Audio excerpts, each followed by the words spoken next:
Des flux d'énergie puissants s'entrechoquèrent, créant un bruit strident lorsque les deux épées de bois se croisèrent. Une aura violette s'embrasa au point d'impact, projetant d'innombrables étincelles minuscules. Un sourire arrogant et frénétique s'étira sur les lèvres de Rian. Ses yeux ambrés brillaient d'une détermination farouche. Un craquement retentit alors qu'il mettait toute sa force dans le coup, grognant « Maintenant même! À partir de maintenant, c'est mon tour! » Les muscles des bras de Rian saillirent et avec un craque retentissant, l'épée de bois de l'adversaire, incapable de résister à la pression, vola en éclats. D'innombrables fragments de bois pointus s'éparpillèrent dans l'air, formant une pluie d'éclats autour de Rian. À la stupéfaction de Chiron, l'épée était complètement brisée, ne laissant que le pommeau nu dans sa main. Poussant un léger soupir de soulagement, Chiron pensa en lui-même « Mon pari a réussi ». Chiron haletait, sa poitrine se soulevant sans cesse. Avec le premier coup, j'ai saisi la situation. Avec le deuxième, j'ai calculé le timing de l'adversaire. Et enfin, au troisième, j'ai réussi. C'est le coup du low kick que j'ai si durement entraîné depuis plus de 3 ans, pensa Chiron, ses yeux retrouvant peu à peu leur calme. Face à lui, Rian se tenait immobile comme un piquet, son épée en bois brisée. L'arrogance habituelle sur son visage avait complètement disparu, remplacée par une extrême consternation. Il regardait Chiron, stupéfait, la sueur coulant à flot sur ses tempes. « Hé, toi !» dit Rian avec difficulté, sa voix pleine de doute et de colère. « Où as-tu appris l'escrime » Chiron regarda droit dans les yeux ambrés qui le fixaient et répondit calmement. « Ce n'est pas de l'escrime, c'est le low kick. » « Quoi » s'écria Rian, n'en croyant pas ses oreilles. Chiron expliqua posément, d'une voix monocorde, comme s'il racontait une histoire sans importance. « Le lieu de travail de mon père est en montagne, et j'avais l'habitude de l'accompagner pour couper du bois. Mais ma constitution était trop faible pour abattre des arbres. C'est donc une compétence que j'ai apprise pour compenser ce manque. Chez les bûcherons, on l'appelle le low kick. » L'explication de Chiron fut comme un coup de tonnerre dans les oreilles de Rian. « Ce salaud, qu'est-ce qu'il raconte ?» pensa-t-il abasourdi. « Appris en coupant du bois. Moi, j'ai pratiqué l'épée pendant 15 ans. » Le corps de Rian se raidit, plongé dans un choc et une honte indescriptibles. Une rage silencieuse hurle dans l'esprit de Rian. Ce n'est pas une compétence qu'on apprend juste en coupant du bois. Crac! Rian se souvint, la lame de bois brisée en 100 morceaux, des éclats volant sur le carrelage froid. Tout le monde acclamait. « Ray, t'es incroyable! Je n'aurais jamais cru que tu maîtrises la technique ultime de brise-épée. » Le tuteur, les mains jointes derrière le dos, hochait la tête avec satisfaction et dit à l'homme en face « Il n'a que 12 ans et il a déjà maîtrisé le secret de la famille aux gens. Les compétences du second jeune maître surpassent de loin celles de ses pairs. Je n'ai plus rien à lui apprendre. » Pendant ce temps, leur père riait de bon cœur, les yeux remplis d'une fierté non dissimulée en regardant son fils vainqueur. « Tu as hérité de mon talent, Ray. Nous organiserons une grande fête pour célébrer aujourd'hui. » Son rire joyeux résonnait dans tout le terrain d'entraînement. Au milieu des adultes en liesse, Rian s'effondra sur le sol, son épée de bois gisant brisée à ses côtés. Il était complètement oublié. Des larmes de rage montèrent à ses yeux, ses petites mains serrées en poing dans l'humiliation et l'impuissance. Rian aux gens retentit, plein de ressentiment et d'impuissance. « Pourquoi ne puis-je pas rattraper ce salaud? Rian aux gens !» Le rugissement inconscient semblait s'être échappé, incitant Chiron à l'appeler avec inquiétude par derrière. « Maître ?» Mais Rian n'entendit pas. Sa colère éclata comme une flamme violente, le teintant de violet. « Je ne peux pas l'accepter !»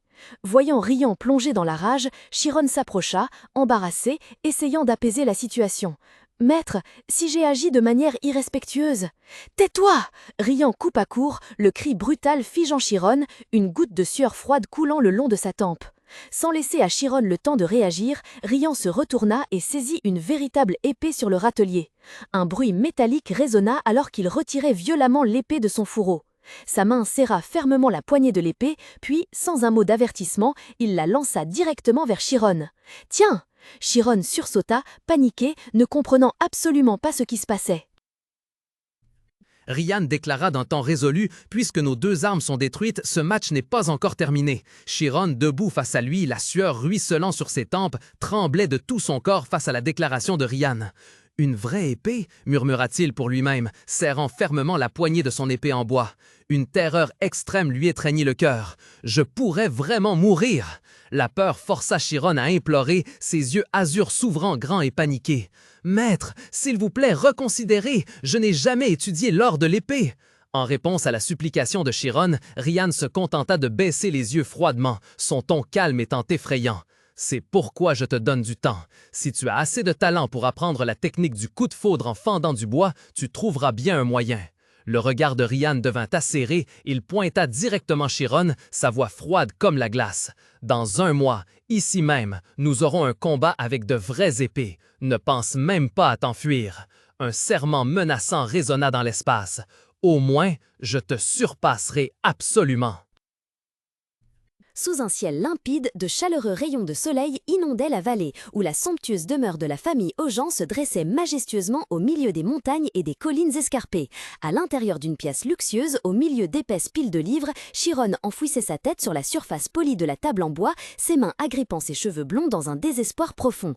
Il laissa échapper un long soupir, une amère vérité venant juste de lui traverser l'esprit. « Eh bien, je comprends ce qui s'est passé. » Les pensées de Chiron commencèrent à assembler les informations concernant cette étrange famille. La maison Augean a pour particularité que les cheveux noirs et bleus sont tous deux transmis de génération en génération. L'actuel chef de famille, Bischoff Augean aux cheveux noirs, a 3 fils et 1 fille. L'aîné des fils, également aux cheveux noirs, est un épéiste certifié de niveau 6, un véritable guerrier, tandis que la fille aînée, avec ses cheveux bleus flottants, a montré un talent musical incroyable et a choisi de suivre la voie d'une pianiste au palais au lieu de manier l'épée. Et enfin, le deuxième fils, Ray Augean, qui possède des cheveux noirs, est loué par le monde entier comme un génie. Chiron se rappela qu'un serviteur avait ri racontant l'histoire. Contrairement à ses frères talentueux, ce riant, même un précepteur privé n'y a rien fait. Qui dans ce manoir ne connaît pas ce récit? Dans son bureau ensoleillé, parmi des piles de livres, Chiron ébouriffa ses cheveux blonds, le visage sur la table, désespéré. C'était si vain, j'aurais dû me taire. Le remords le rongeait.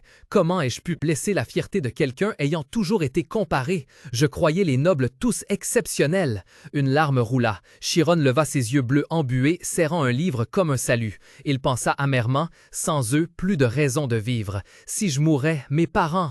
La pensée douloureuse resta en suspens dans un silence pesant. Mais la mélancolie fut vite replacée par une détermination de fer. Chiron se leva, le regard ferme. Je n'ai pas le temps, je dois réfléchir. Après tout, je serai un mage. Ayant vécu en montagne, je suis sûr de mon endurance.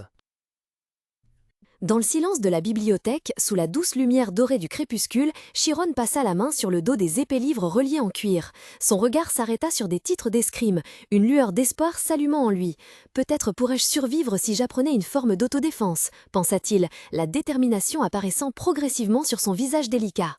Bien qu'une goutte de sueur anxieuse roulât sur sa tempe, il serra résolument la lourde pile de livres, sentant le poids de son choix. « Je dois faire ce que je peux. » Dehors, sur le terrain d'entraînement, le calme fut soudainement déchiré par un cri perçant venant de l'extérieur. Ah!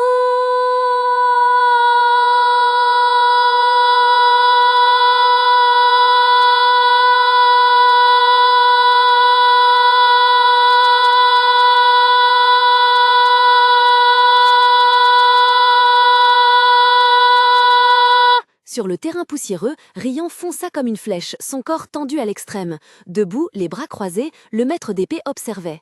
Alors que Ryan passait comme le vent, il cria fort avec une grande satisfaction. « Centaure, réussi !» Le maître d'épée érudit observa son élève avec surprise mêlée d'un peu de satisfaction. Ses yeux se plissèrent légèrement. « Tu as battu ton propre record !» Face à lui, Ryan tremblait de tout son corps à cause de l'épuisement. Il grogna, la voix rauque d'effort. « Bordel, c'est ça que vous appelez un entraînement ?» Stupéfait par les paroles insolentes de Ryan, le maître d'épée écarquilla les yeux, son visage déjà plissé se fronça de colère, la bouche ouverte. « Quoi, espèce de vaurien ?»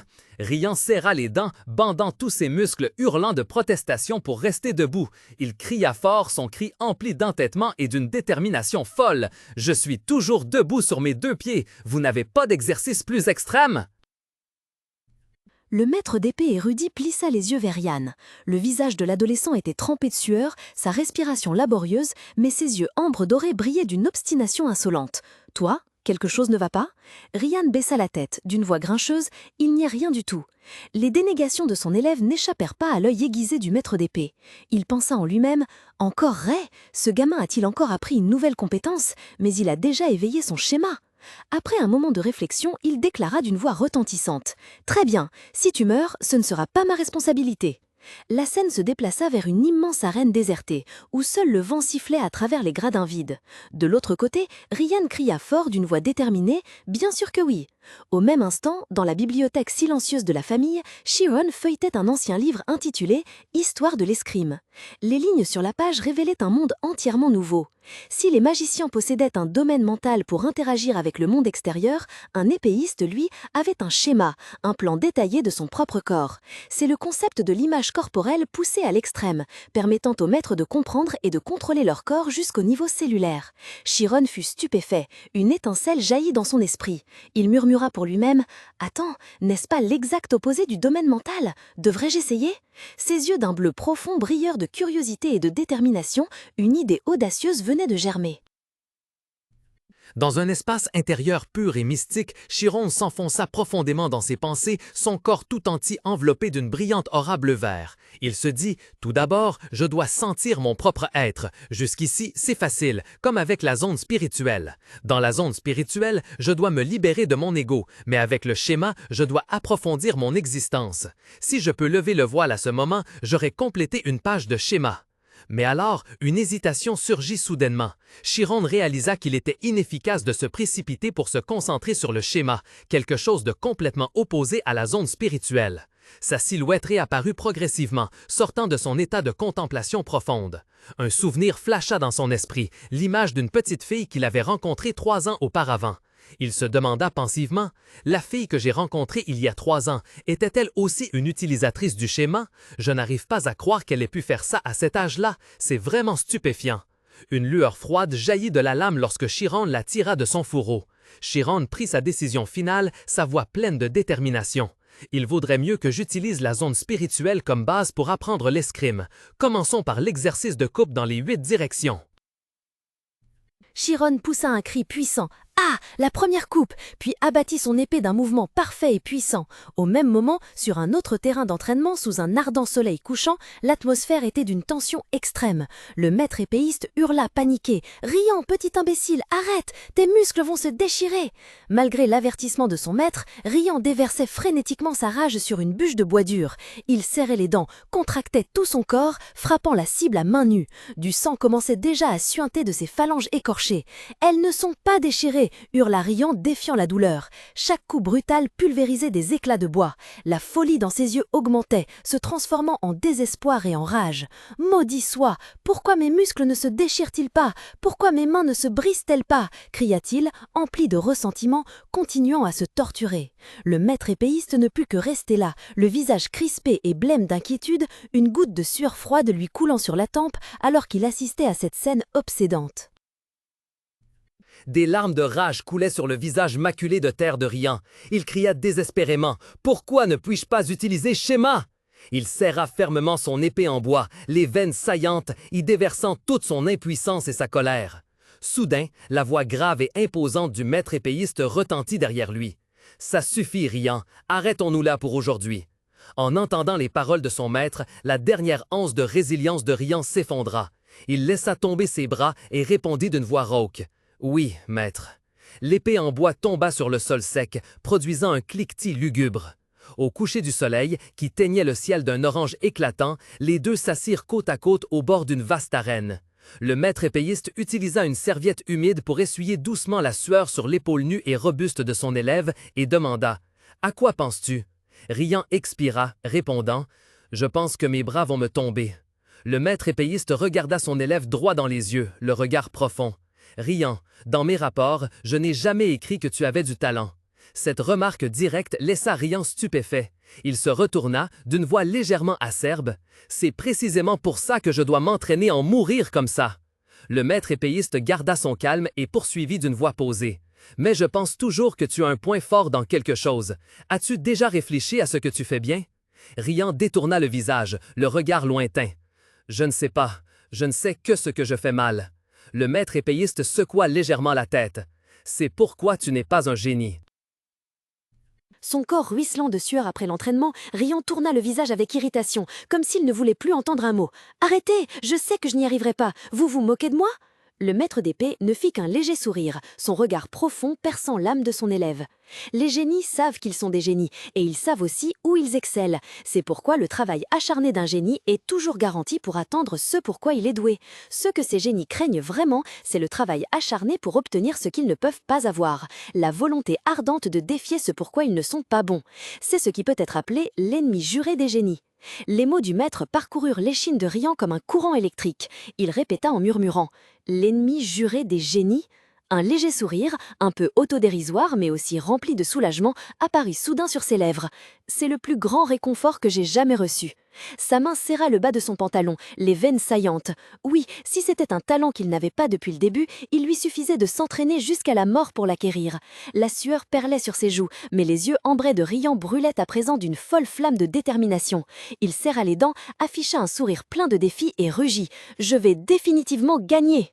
Quelque part, Chiron s'entraînait également assidûment pour protéger la vie de toute sa famille.